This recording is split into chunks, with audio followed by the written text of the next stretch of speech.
Harvest muna tayo sibuyas. Pag daw bali na yung ibabaw, ano na to eh. Kailangan ng harvestin eh.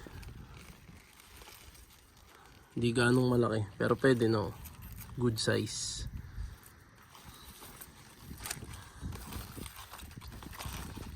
Itong mga buo pa. Yung parang nakatindig pa siya.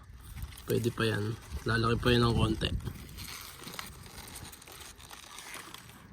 Diyan. Nahugot ko na yung tatlo kanina eh. Ayan o. Diyan.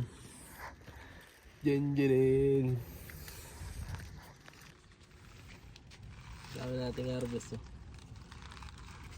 Dami sibuyas. Ala namin pula. Puti pala to. Wala yun, nilinis ko na. Niliguan ko na rin.